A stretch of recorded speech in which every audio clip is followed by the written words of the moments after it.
what is one thing I was looking at Alabama the other day, doing my homework. Is there one thing that scares you about Alabama that you might want to spend the summer with? Well, I think it's their physicality. I mean, they are. I mean, they're big, they're strong, they're physical, but also their culture of they expect to win and play. And I think when you play teams like that, which is what you love to do, you understand it's going to be a battle. It's like we do. We expect to win every time we walk on the field. They expect to win. So I think the great competition level in which they do, and I think they're very big and strong in front. With the experienced defense that you guys have, how does your defense set the tone for your players? Well, I think they've got to control the line of scrimmage and take away those plays, be able to create field position and opportunities, whether it's turnovers, sacks, negative field position things that they create that, which all great defenses do. And I think we have the ability to do that. But you can't force it. You got to play. Just got to play great sound defense. Those opportunities present themselves. You got to take advantage of it. We're talking about the conference, like the buzzies right now with the Heisman winner, Clemson did, and everything. Well, I mean, we've done it for that. We've had 2 Heisman winners in the last 4 years. We had 2 national champions played for 3. We're 8-3 in the games where you're a playoff game or a major 6 game. Won 5 Orange Bowls in a row. Non-conference record against every league is we're a winning record. Playing in national games. I mean, and the coaches. I think you have tremendous coaches in this conference. You got tremendous players.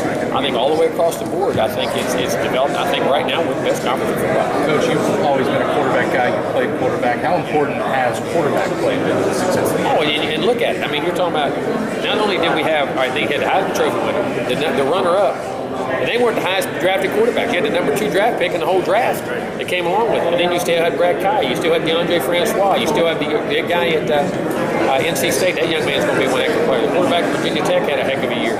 I mean, there's the guy. I mean, there's a great group all the way across the board. And when you have good quarterback play, you usually have a great league. You talk about Lamar and what you saw last year, obviously up close and personal, and then how difficult it is to come back after you win a Heisman League. I mean, James. It is. I mean, and I think the thing about him, he's so dynamic and he's explosive, and he can beat you with his legs, he can beat you with his arms, and he's a great competitor. You know what I'm saying? And even when you got a guy for him, you don't get him on the ground.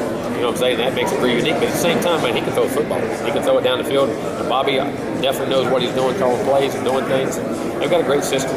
I mean, it's tough because people put so much expectations and they put so much clutter in your mind. You know what I'm saying? Because there's so many different things you got to do now, responsibilities. He's got to remember to go back and play ball, and I'm sure he'll do that because he's a very dynamic player. Talk about number 12. What does he have to do this year? Because I was watching him during the spring game. It looks like he may have to use his legs more to get away from people. Because last year he kind of got stuck in the pocket and he got clobbered. And he did, but he still made. You go back, he had 5 rushing touchdowns. He ran for a lot of yards. He created plays with his legs, and that's going to be all dictated by what we call, what we do, and how things go. And I feel very confident where we are up front right now. I like what we're doing as our skill guys. We just got to be consistent and be able to get the ball in and out of his hand and make good decisions. Sports Illustrated named Derwin James the best player in the country. What was your reaction to that? It didn't surprise me. Because you're talking about a guy who's had a tremendous freshman year, expectations, tremendous athlete, can play out 3 or 4 or 5 different positions, but great intelligence level. That's the thing about him. He's a tremendous competitor, but he's also very intelligent. I think that's one of the most things that we don't talk about with players. All your great players usually have very high IQs, very intelligent guys that can process the game, process what's going on, and learn different positions. To play the multitude of positions he plays, you can't do it and not be a smart guy, and he can do that. So, I mean, when you combine all those things, he has a chance to do that. Hopefully he'll live up to those expectations. Defensive players typically don't get a lot of love for the Heisman. Do you think he's the guy with those skill set that could maybe break that mold? I know they keep saying that, but I mean, Woodson's already won it. And he had Peppers, who was getting pushed for it a lot last year. So I think that dynamic, is coming around a little bit. I think we're appreciating that we're supposed to be rooting for the best player. You know what I mean? Not always an offensive player. And I think the way the game has come, and now that you have to we've got such a space game on offense that when you find those special guys that can be space players and still be physical, they shine. They even stand out more now than they ever did, in my opinion. So I think it gets some more recognition. And, hey, if it happens, it happens. Coach, what would you tell Derwin last year when he was outside of the key spots? Well, I think, one, you got to be a leader. You got to approach every game as if you're playing. I think it's very hard, but at the same time, if you're a team guy, you got to do that. And don't waste this opportunity. Sit in and watch the game and learn the game and study the game and look at it like a coach does and understand why we gripe about such detail, why we harp on everybody doing it right, not 9 guys or 10 guys, you know what I'm saying? And I think he really got a grasp of that because he got to sit back and watch how one little thing, when 10 guys are perfect, and one little detail can mess up a whole play. And I think he got a great appreciation for the game of football. How do you think it made him a better leader? I think it made him appreciate being on the field and what it meant, and that how vital every play, every second is. So how he played in the spring showed that, and I think he got that across to his players. Don't ever take anything for granted. I recruited Marcus.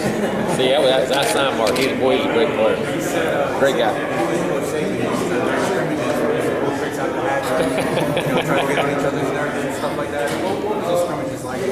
Extremely competitive. We were like we are. I mean, on both sides of the ball, you had multiple draft picks, high draft picks. We played for national championships, won SEC titles, and had two guys that were very competitive, and they would be dominating. They'd blitz and come through with the blitz, and he'd go, hey, like that. All right, so we go back and draw something up in the dirt. All right, they're doing this, we do. And I tell you what it did. It made our players, coaches, and everybody else around us not only interested in camping competition, but it expanded our horizons of how you got to move the football and how you got to stop people. I think it made us both better in the competitive nature. He was the head coach, and we ultimately did that. I would never do anything, but we had our pride too, and that's like I want our defense to do here, and when I'm in it with the offense. But at the same time, they were epic battles. They really were, and it made me such a better coach because you had to learn how to combat all the different blitzes, fronts, things he did coverage-wise to attack them, and I think it helped them because when we got in game, we always felt that none of our toughest competitors were in practice, not just because of players, but because schematically we could attack each other in certain ways. Hey, Jimbo. Matchups and how much you guys know each other. How much is it going to be a chess match?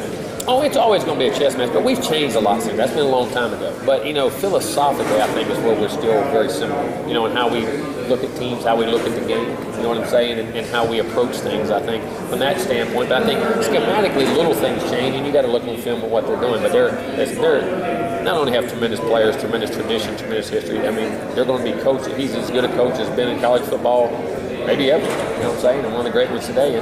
But it's a great opportunity for us at the same time. Jimbo.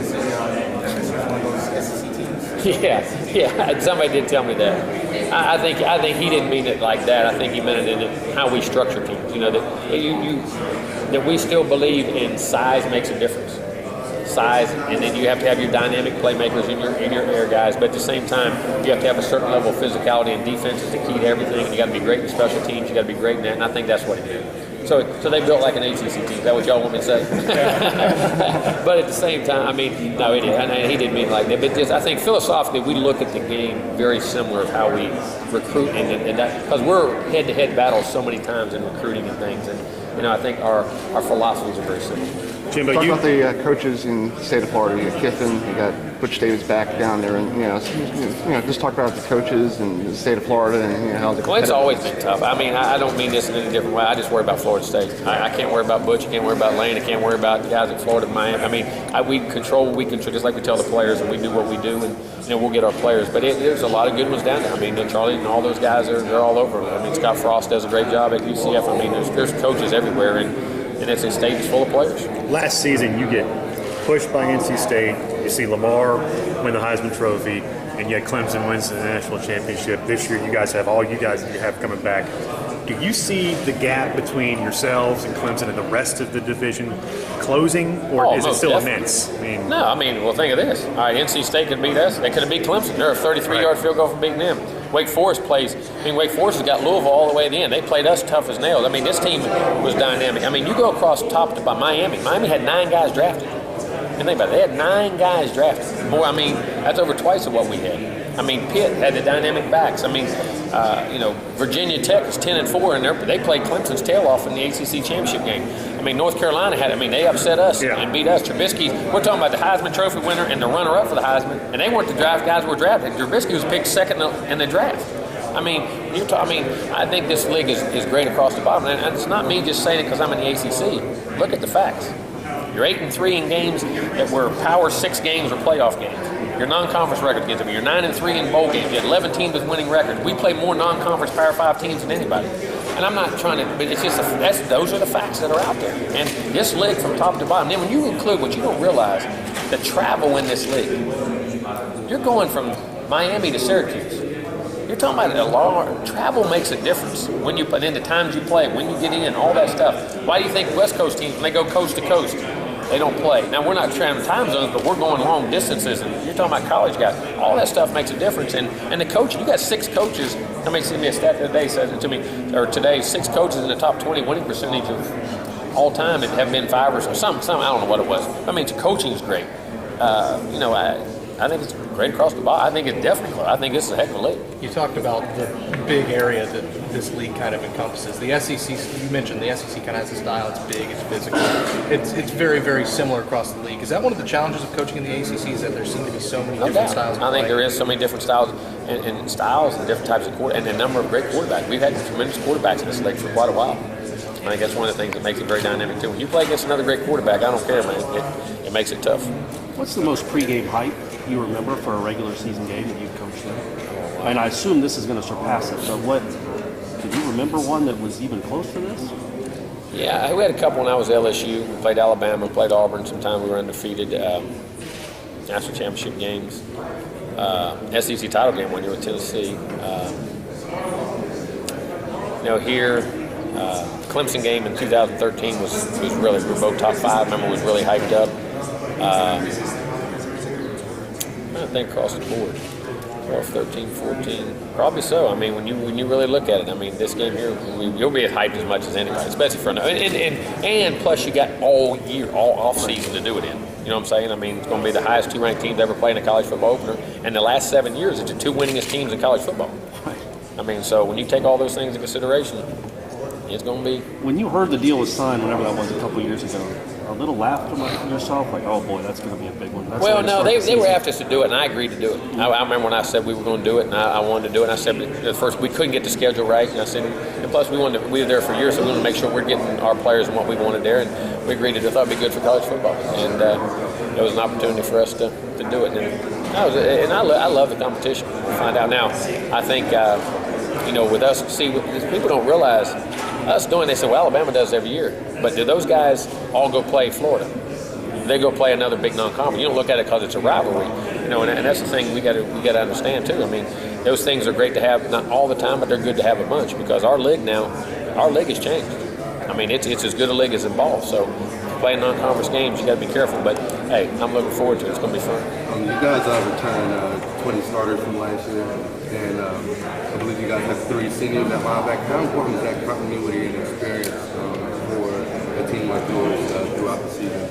Oh, I think it is, and I think anytime the more senior leaderships you have, you think how ball's changed. I can remember in the 80s, it went for 16, 18 years somewhere in the SEC, 20 years, I don't know how many years it was. Whoever had the most junior and senior starters, and those big won the league. Now you're happy. You say you get 3 seniors, 4 seniors, 5 seniors. I mean, you don't get it anymore. You used to say, remember, for every sophomore you start, you get a loss. Remember those days? Remember those statements? I mean, the game has changed so much. So when you're fortunate enough to have senior leadership and older guys that played a lot of ball, you got to lean on them hard because today they're in and out so daggone quick. It makes a big difference. Coaches, the game.